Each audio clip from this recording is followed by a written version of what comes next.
एक अमीर घर की लड़की एक ऑटो स्टैंड पर जाती है और वहाँ से एक ऑटो में बैठ जाती है। ऑटो में बैठने के बाद वो एक जगह पहुँचती है और वहाँ पर उतरते समय अपने पास से एक नया पर्स उस ऑटो में छोड़ देती है, जिस पर्स के अंदर कुछ पैसे थे और साथ में एक नया मोबाइल फ़ोन था जो कि काफ़ी ज़्यादा महंगा था। उसे छोड़कर वह ऑटो से उतरती है और ऑटो वाले का किराया देकर वहाँ से जाने लगती है। लेकिन तभी वो थोड़ा पीछे आती है और उस ऑटो वाले को बताती है कि भैया यहाँ पर देखो किसी का पर्स रह गया है और आप इसे उसी को लौटा देना। इस बात को कहकर वह लड़की वहाँ से चली जाती है और ऑटो वाला उस पर्स को देखकर बड़ा ही असमंजस में है। कौन थी वह करोड़पति लड़की और किस वजह से वो इस ऑटो में अपने पैसे और फ़ोन छोड़कर गई थी, पूरी कहानी की सच्चाई जानने के लिए वीडियो को अंत तक जरूर देखें। उत्तर प्रदेश के कानपुर में एक लड़का रहा करता है जिसका नाम है राहुल। राहुल के माता पिता पहले ही मर चुके हैं। उसका एक बड़ा भाई है जो ऑटो चलाया करता है और ऑटो चलाकर अपने छोटे भाई को पढ़ा लिखा रहा है। राहुल पढ़ने लिखने में काफ़ी ज़्यादा होशियार है, तो उसका एडमिशन उसने एक अच्छे से कॉलेज में करवा रखा है, जहां पर उसे स्कॉलरशिप के आधार पर एडमिशन मिल गया है। लेकिन फिर भी कुछ ना कुछ फीस उन्हें भरनी पड़ा करती है। राहुल की क्लास में एक लड़की पढ़ा करती है जिसका नाम है साक्षी। साक्षी के पिता का एक छोटा सा बिजनेस है, रुपये पैसा अच्छा खासा कमाया करते हैं और कोई भी कैसी भी दिक्कत नहीं है। साक्षी अपने माता पिता की इकलौती संतान है और साक्षी के पिता अपनी बेटी से बहुत ज्यादा प्यार किया करते हैं। साक्षी जैसे राहुल को देखती है तो पहली ही नजर में राहुल को पसंद कर लेती है और मन ही मन उससे प्यार करने लगती है। लेकिन अभी वो उससे कुछ कह नहीं पाती है, तो इसी वजह से वह कॉलेज के अंदर चारों तरफ उसके मंडराती रहती है और देखती रहती है कि राहुल कौन है, कहां से आया है और क्या किया करता है। एक दिन राहुल अपने उस भाई मनोज से बात कर रहा था जो ऑटो चलाकर उसको पढ़ा लिखा रहा था।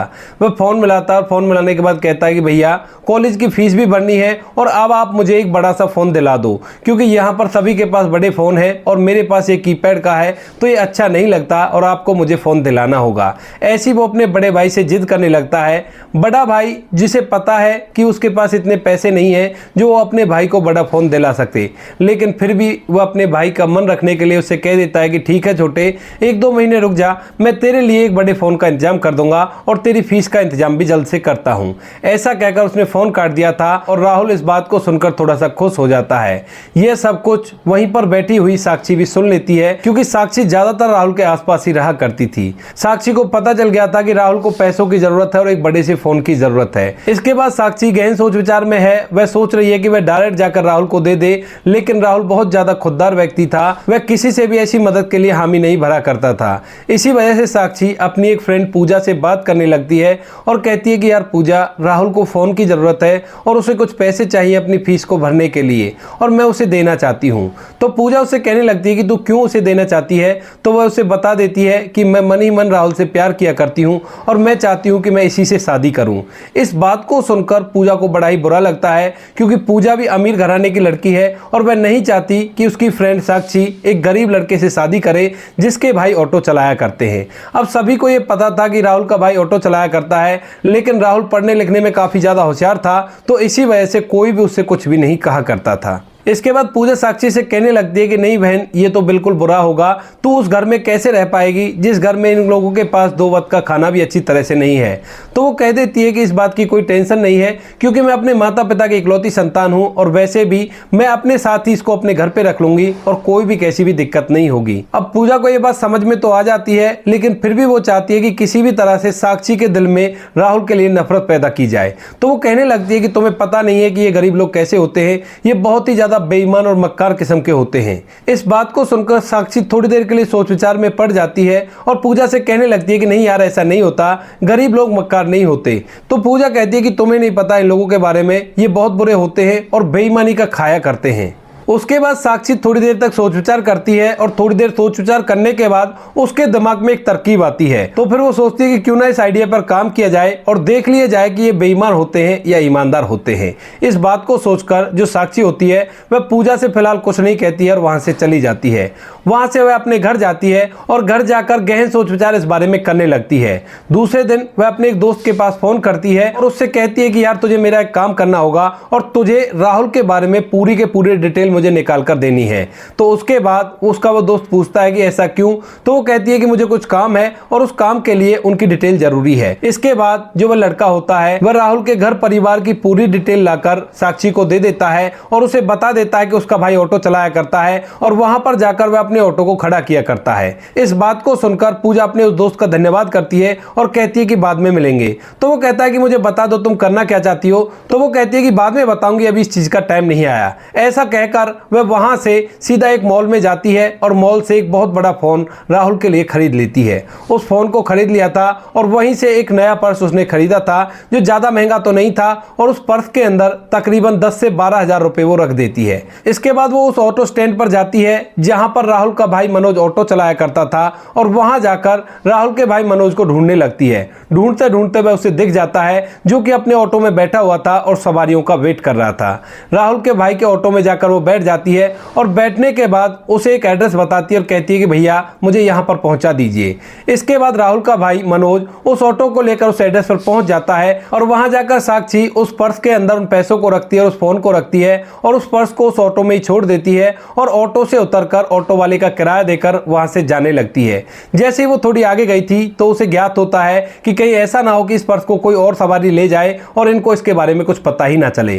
तो वह वापस मुड़ती है और वापस मुड़ने के बाद उनसे कहने लगती है कि भैया ये देखो आपके ऑटो में किसी का पर्स रह गया है, हो सकता है कोई सवारी आपके पास आए तो उसे इस पर्स को लौटा देना। इसके बाद जो राहुल का भाई मनोज होता है वह उस पर्स को उठाता है तो उसके अंदर देखता है कि इसके अंदर ढेर सारे रुपए हैं और एक बड़ा सा फोन रखा हुआ है। वह कहने लगता है कि मैम साहब आप इस पर्स के अंदर देखो, कोई एड्रेस होगा, कोई नाम होगा और इसके अंदर कोई फोन नंबर होगा तो उसे फोन कर देंगे। इसके बाद साक्षी उस पर्स को देखने लगती है और देखने के बाद उसे बताती है कि इसके अंदर कोई भी फोन नंबर नहीं है और ना ही कोई एड्रेस प्रूफ है, तो आप ही इसे अपने पास रख लीजिए, अगर कोई आता है तो ठीक है वरना आप इसे अपने इस्तेमाल में ले सकते हो। तो राहुल का भाई मनोज मना करने लगता है, कहता है कि नहीं मैडम हम ऐसा नहीं कर सकते, हम सवारियों को इधर से उधर पहुंचाकर पैसे कमाया करते हैं, किसी की बेईमानी का हमें बिल्कुल भी अच्छा नहीं लगता। ऐसा कहकर वो उस पर्स को अपने पास रखने के लिए एग्री हो जाता है और कहता है कि जरूर से जिसका पर्स ये रहा है वो वापस आएगा और इसको वापस से ले लेगा। फिर भी साक्षी जाते हुए एक बार उससे फिर से कह देती है कि अगर कोई नहीं आता है तो आप इसको अपने पास रख सकते हो सकता है ऊपर वाले ने आपकी मदद के लिए भेजा हो।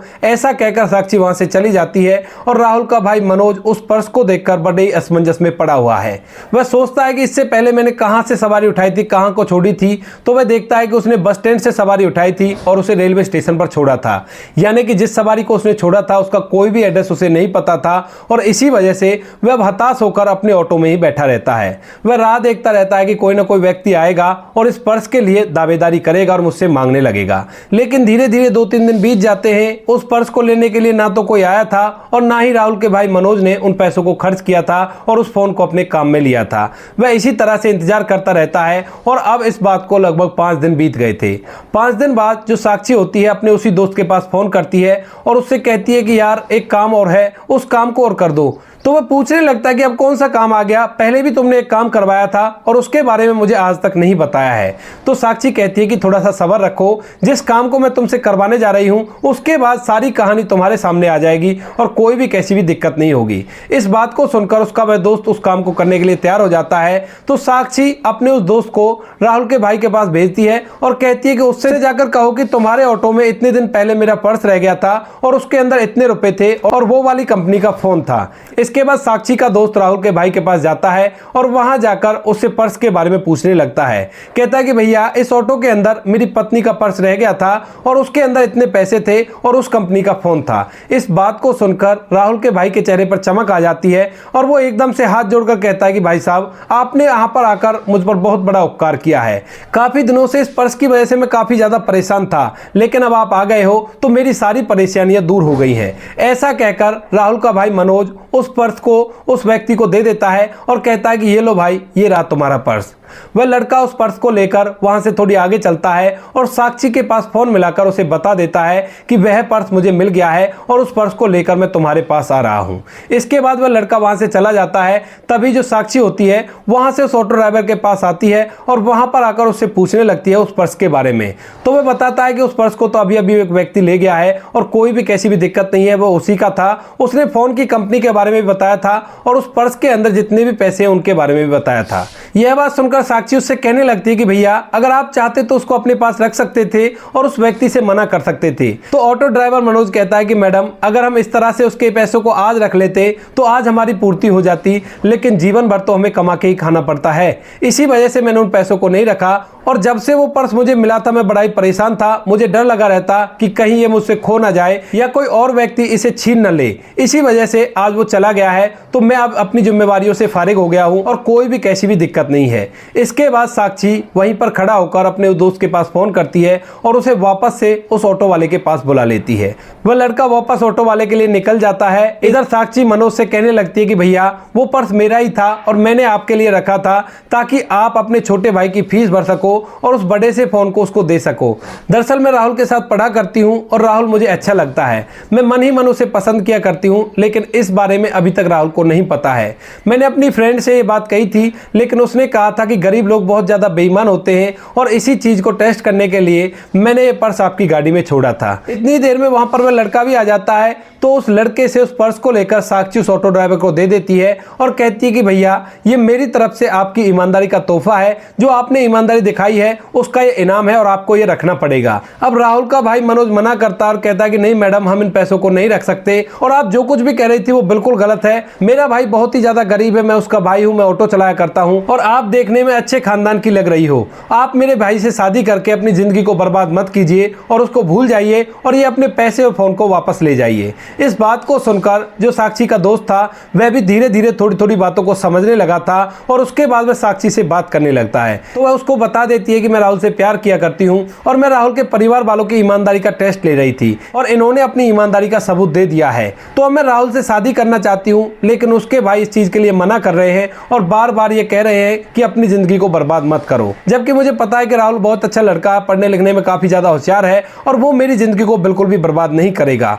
वैसे भी मैं अपने माता पिता की इकलौती संतान हूँ, तो इन्हें क्या दिक्कत होनी चाहिए। इसके बाद जो साक्षी होती है वो मनोज से रिक्वेस्ट करने लगती है और कहती है कि भैया आप मान जाओ, उसके बाद मैं अपने आप देख लूंगी, जिसको मनाना पड़ेगा मैं सभी को मना लूंगी। तो राहुल का भाई मनोज कहता है कि मैडम हम तो गरीब लोग हैं, हमारे मानने से क्या होगा, आपका परिवार है, अगर आप अपने परिवार को मना सकती हो तो उसके बाद मेरी तरफ से इस रिश्ते में कोई भी दिक्कत नहीं है। उसके बाद साक्षी इस बात को सुनकर वहां से सीधा अपने पिता के पास जाती है और अपने पिता को इन सारी बातों के बारे में बता देती है। वह कहती है कि पिताजी, कॉलेज के अंदर एक लड़का पढ़ा करता है राहुल, और मैं उससे बहुत ज़्यादा प्यार किया करती हूँ। मैं उससे शादी करना चाहती हूँ और वो बहुत ही ज़्यादा ईमानदार है और मेहनती है।